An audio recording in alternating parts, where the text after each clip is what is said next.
evening. My name is Jennifer Blair, and I'm a proud member of the Mary Washington Alumni Association Board of Directors and a proud member of the class of 1982. It's my pleasure to welcome everyone to this evening's Theory Talk featuring Dr. Maya Mathur. Dr. Mathur received a BA in English from St. Stephen's College, Delhi, and her PhD in English Literature from the State University of New York at Buffalo. She is currently an Associate Professor of English in the Department of English, Linguistics, and Communication, where she teaches courses on Shakespeare and his contemporaries. Dr. Mathur's research covers the same period, focusing specifically on the social and political significance of comic characters in the work of these authors. Please join me in welcoming Dr. Maya Mathur as she sends in the clowns.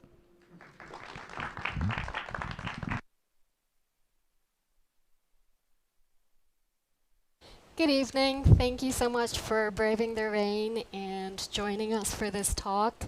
So I'm going to do a brief introduction to a few comic characters in Shakespeare, and hopefully we'll have time for questions about comedy or Shakespeare or anything else Mary Washington related after. The title of today's talk, Send in the Clowns, comes from Stephen Sondheim's 1973 musical, A Little Night of Music. In that musical, which some of you may know better than I do, a character named Desiree sings the line, "But where are the clowns? Send in the clowns." When she uses that line, she's really not calling for the common perception of clowns with painted faces and wigs and big red noses, like you see in that image there. What she's saying and what Sondheim is saying, if the show isn't working, let's send in the clowns. In other words, let's do the jokes. So what do clowns bring to our understanding of a text? What do they do? Why are they necessary in particular plays? First, clowns, of course, are there to entertain the audience. They're there to bring the laughs. Second, clowns come in at moments of particular tension and help relieve that stress and tension. But it's also important to keep in mind that clowns are never the center of the play. The play does not revolve around them. They're important peripheral figures. Something similar happens when we're talking about clowns in Shakespeare. So Shakespeare writes between 1590 and 1612. He writes, depending on who you're listening to, approximately 38 plays, and they are a variation of comedies, histories, and tragedies. And no matter what form he's writing in, there is always a comic character. And comic characters in Shakespeare do something similar to what they were doing in Sondheim's text. They come in order to entertain the audience. They often have special skills like juggling or tumbling. They often lead the actors in a final song and dance number known as the jig.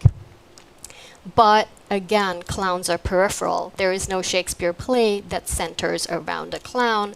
That spot is reserved for tragic figures like Hamlet or Othello or Macbeth, or historical figures like one of Shakespeare's many kings, King Henry IV or Henry VI. However, it's also important to keep in mind that clowns do show up in all of these genres, and often when played by a skilled actor, clowns can steal the show. So for today's talk, I've divided my discussion of clowns into three particular figures: the Tempter, the Bumpkin, and the Fool. And each of these figures, I think, plays a particular part in Shakespeare's texts. One thing to keep in mind, one thing that unites all of them, is that these characters are always outsiders. Clowns are not associated with a particular community. They usually don't have children or a family. And they also are, it's important to keep in mind that these clown figures are always misfits within the community. At the same time, they're also, because of their outsider status, able to subvert norms, question hierarchies, challenge the status quo. The first of these comic characters I want to take up is someone I'm calling the Tempter. The Tempter appeared in plays about a century before Shakespeare. Usually in medieval drama, he took the part of the vice, a figure of sinfulness. He was associated with the devil, and his job was to try and tempt an everyman character into sin. There were many instantiations, representations of the Tempter figure in plays between medieval drama and the time you get to Shakespeare. And in those representations, the Tempter usually disguises himself, pretends to be something he's not, and tries to dupe and trick a character into following his lead. So, for instance, if you have a play with some sort of innocent countryman like a farmer, the Tempter will come in, pretend to be his friend, get him to report on the king or slander the king, and then threaten to turn him over to the authorities. So the Tempter is a trickster figure, and with the Tempter, we're really laughing with him and at his gullible victims. So it's a slightly sly, cunning kind of laughter that he's trying to elicit in the audience. The second character that I think is important in Shakespeare is the Bumpkin. The Bumpkin draws on the earliest definitions of clown, and one of the earliest definitions of clown was as a countryman, rustic, or peasant. So the Bumpkin comes from the country, he's associated with rural life, and because of that, he's also a character that's unsophisticated. He doesn't speak well, he doesn't understand linguistic conventions, he doesn't understand social rules. So if you're laughing with the Tempter and at someone else, you're really laughing at the Bumpkin. You're laughing at his lack of knowledge and his lack of understanding of language and social convention. Finally, the third character I wanted to talk about is the Fool. Now, commonly, if you've read some Shakespeare, the Fool character may be associated with the court jester. The Fool is wise, he's linguistically adept, and the Fool also has a moral and ethical function in these plays. The Fool's job is often to teach characters who are higher up than him in the social hierarchy how to behave in a slightly more ethical manner, and often the Fool provides characters with insight into their behavior that they may not already have. So the three types I'm going to be unwrapping for you today are the Tempter, the Bumpkin, and Fool, and I'm going to talk about them through two major Shakespearean actors that we know about that might have played some of these characters. The first of them is Will Kemp. He died in 1610, but was a part of Shakespeare's company from maybe 1596 to about 1599. And Kemp was known for playing parts associated with both the Tempter and the Bumpkin. Kemp was known for being a skillful improviser, so even though he had lines set down for him, he would often establish a repo and go off script and engage directly with the audience. His humor was slapstick, it was bawdy, his characters were often associated with verbal and sexual excess, and Kemp was also really famous for dancing the jig. He had sort of a series of jigs that he danced at the end of these plays. Kemp was kind of a celebrity in his own right. When he left Shakespeare's company in 1599, he wrote a jest book or a joke book called Kemp's 9 Days Wonder. And in it, he chronicles this dance that he apparently danced from London to Norwich and all of the adventures that befell him on the way. So Kemp is a major celebrity. We're not sure why he leaves Shakespeare's company, but he leaves Shakespeare's company in 1599. And he's replaced when he leaves Shakespeare's company with Robert Arman. Arman is supposed to be more associated with the parts played by the Fool. Arman is also a character that's considered to be more cerebral than Kemp. His fools are linguistically adept. They're often fairly sophisticated in the ways in which they use humor. And going back to my description of the Fool, Arman's fools were often functioning as figures who taught their masters things, particularly things about themselves, or provided them insight into their own characters. Arman is also a notable jest book writer. Fool Upon Fool from 1600 is one of his joke book collections. He wrote 3 others, and there's also evidence that Arman might have started his career as a writer of ballads. So he already had a literary background before he gets to Shakespeare's theater. So we have 3 comic types: the Tempter, the Bumpkin, and the Fool, and 2 celebrity clowns that are playing these types. I'm going to talk now about how these types play out in individual plays, and we have some volunteers who are going to be reading some quotes. So I'll start with a brief introduction to Shakespeare's Henry IV, Part 1. This is a play from 1597. It's a history play. It features his most famous clown, Sir John Falstaff, and the part of the clown is played by Kemp. And Falstaff is a bit of a tempter figure. So if you're unfamiliar with the history play, it focuses on King Henry IV, who has just taken over the kingdom. He's usurped his cousin's throne, and now he has to deal with several kinds of rebellion. He has to deal with external rebels, other aristocratic lords who want a greater share of power, and he has to deal with an internal rebellion, in that he has a son who spends his time in the taverns, drinking and partying, and not really being a very responsible ruler.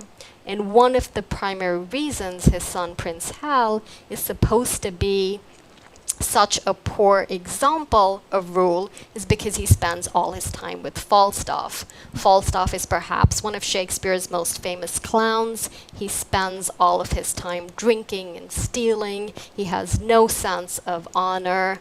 And at the end of the play, which ends in a big battle, Falstaff, who has been given charge of a regiment, shows up with a bottle of wine. He refuses to fight. He plays dead when he's attacked. So, Falstaff. How then? Can honor set to a leg? No. Or an arm? No. Or take away the grief of a wound? No. Honor hath no skill in surgery then? No. What is honor? A word. What is in that word honor? What is that what is that honor? Air. A trim reckoning. Thank you. As you can see with that emphasis on the word honor, Falstaff is really challenging the chivalric ethos of this play.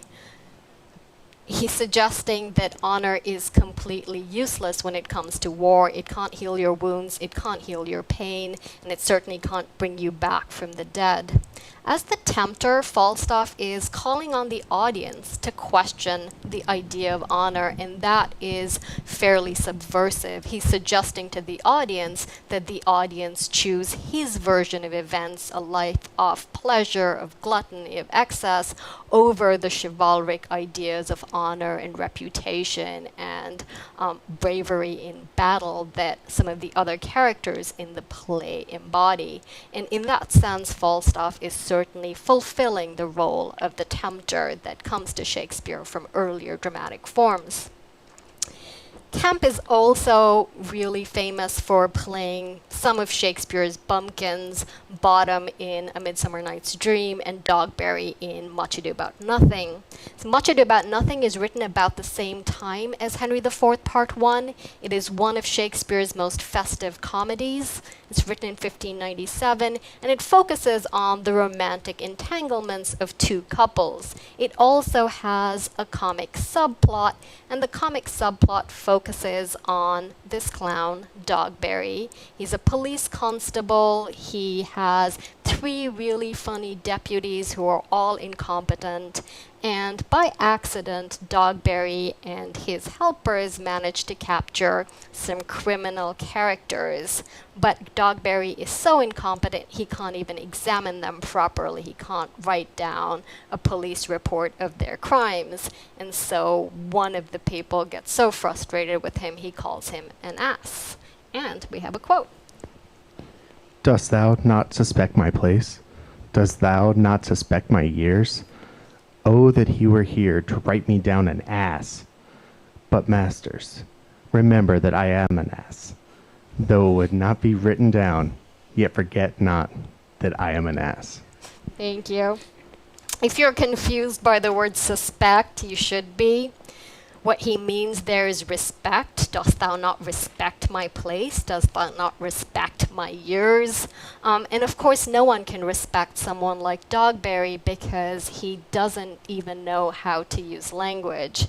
So the emphasis on ass illustrates again the ways in which Dogberry, instead of resisting the claims that have been made against them, ends up doubling down, emphasizing them, even insisting that his reputation as an ass be put down in the written record. So for all of these reasons, Dogberry is emblematic of Shakespeare's Bumpkin, somebody who doesn't understand language, somebody who is unsophisticated, somebody who doesn't know the proper social rules, which is particularly out of place in this play because this is a play about characters who are incredibly sophisticated and witty. So he really stands out here. So 1599 marks a shift from Kemp to Arman, the other celebrity clown, and Arman also brings with him a really sort of darker vision of what comedy might look like. So Arman's what I would call the wise fool, and the quote that I chose to talk about Arman is from Shakespeare's King Lear. In King Lear, for those of you who may be familiar with the play, Shakespeare focuses on an aging king who decides to divide his kingdom among his daughters, and his test is based on figuring out which daughter loves him the most. So based on what they tell him, he will give them a portion of the kingdom. This is a bad method for dividing the kingdom, and Lear ends up using it poorly. He ends up giving the bulk of his kingdom to 2 ungrateful daughters and banishing his 1 good daughter from the land. And nobody can tell Lear that he's made a mistake except the fool. So, fool. That Lord has counseled thee to give away thy land. Come place him here by me. Do thou for him stand. The sweet and bitter fool will presently appear, the one in motley here, the other found out there. Does that thou call me a fool, boy? Yes, he does.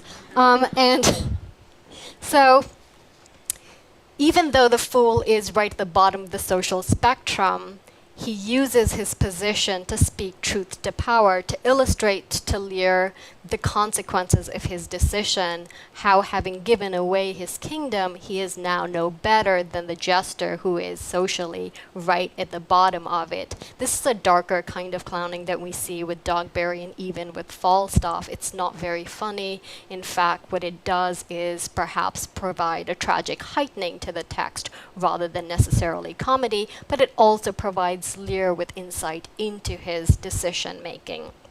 So those were just 3 examples, and I wanted to pick one from each genre, from history, tragedy, and comedy, to illustrate the ways in which Shakespeare's 3 clown types worked.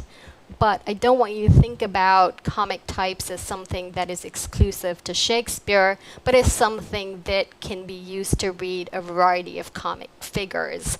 So I'm going to switch from talking about Shakespeare and early modern clowns to talking about some modern representations of these types. Okay, so bear with me as I talk you through this.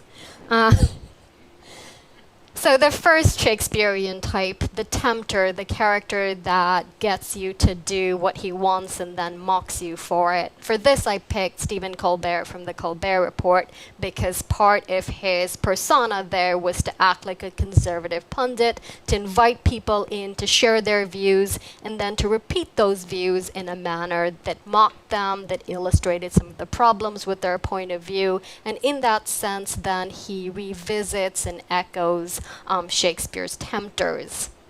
For the Bumpkin, I picked Betty White, and particularly her role as Rose in The Golden Girls. So Rose comes from St. Olaf. She is extremely unsophisticated in comparison to her housemates, and she also uses language in peculiar and particular ways that they sometimes make fun of. And in her lack of sophistication, in her innocence, and compared to everyone else on that show, she resembles the Bumpkin. I don't know if there are any Harry Potter fans here, but the third image is Luna Lovegood from Book 5, Harry Potter and the Order of the Phoenix. And Luna appears in that text for the first time.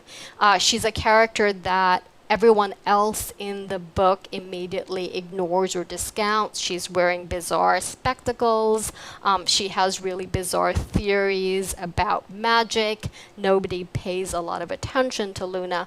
But when Harry, who's the center of these books, interacts with Luna, Harry gains insight not just into the lives of his friends, but also into himself. And Luna's an important character, I think, through that series for teaching Harry compassion. So in that sense, she resembles and echoes elements of the wise fool from Shakespeare. So those were my sort of 3 examples. I'm sure you could find many more. I would say as a good teacher, I have to leave you with homework. So here's what I want you to think about.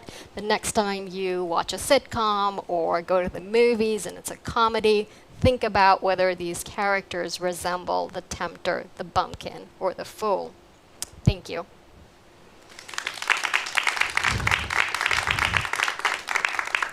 I know we have time for questions, and I would be delighted to answer questions from the audience or anybody who's viewing this online and has questions about the talk, about comedy, about Shakespeare, about life at Mary Washington today. Feel free to ask.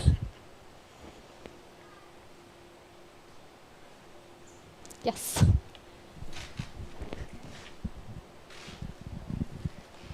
I've always been struck that Lear wanted his fool around him. He was constantly looking for the fool if the fool wasn't there. I think that's a very good point, and so perhaps taking what you say, what Lear is perhaps recognizing is the importance of having the fool with him, because even in his hubris and pride, he feels like the fool is an important part of his conscience, if you will. I think that's really, I think your comment is really good. I confess I teach King Lear very rarely because I have trouble with the play. I think it's so bleak, I don't know how to talk about it to students. But I am reading sort of comic versions of Lear right now. So if anyone's read Christopher Moore's Fool, which is an adaptation of Lear, turning Lear into a comedy from the point of view of the jester, it's a lot of fun. Yes? Okay, we have a online question from Peter, class of 2011, in Alexandria. He asked, when did the literary trope of the evil clown, Stephen King's It, Pennywise, etc., first emerge? I could not answer that question. My skill set is about 1580 to 1625, but a lot later. So there are many phases, I think, that comedy and clown figures go through before you get to something like, is it Pennywise in Stephen King's It? I know that 17th and 18th centuries see the development not of the stage clown but of the circus clown, and I would assume that something like Stephen King's clown draws on that tradition. So I have half an answer. Other questions? Yes? Would any of Shakespeare's female characters fit? That's a very good point. Now, typically, they would not have been designated clown figures. There are a lot of witty comic heroines, if you think about any of the romantic comedies. So, Olivia in Twelfth Night or Rosaline in As You Like It. The characters that come closest, I think, are the wives in the Merry Wives of Windsor, because they really do control the comedy in that text the way clowns do. But I think that Shakespeare has a lot of witty heroines, and that's as close as you'd get to comic characters, but not in Shakespeare, no, sadly. That's why I tried to put some modern echoes of that clown figure on there. Anything else? Yes? So who really wrote Shakespeare? I have to answer that question a lot. I have a three-part response. One, William Shakespeare from Stratford, because all the evidence points to him and there's no evidence to suggest that he didn't write the plays.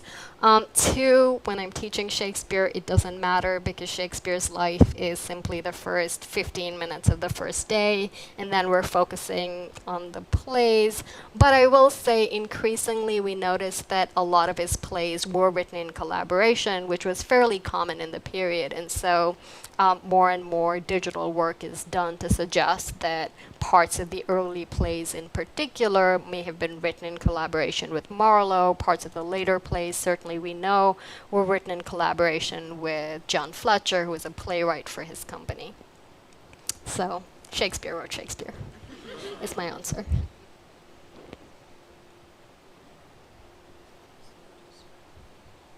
How animated are your classes? Animated as in engaging? I have no, because they're not allowed to. I'm kidding. No, they are. We try. I've increasingly tried to do a lot of performance in my classes, so we try to get up on our feet and perform scenes from plays and talk about them. But it really depends on how willing my students are to get up and read things out loud. It's always great when we have theater majors in class. Yes. Do they see parallels between the way Shakespeare's characters behave and modern life? Well, in the class I'm teaching now, which is not Shakespeare, but it's still early modern, so the same period, actually I have an assignment where I ask them to pick a prop or a character that they think resembles one of the figures in the plays. And so, yes, they've been pulling out really interesting characters from modern TV shows and some that I haven't heard of to talk about parallels, which has been fascinating.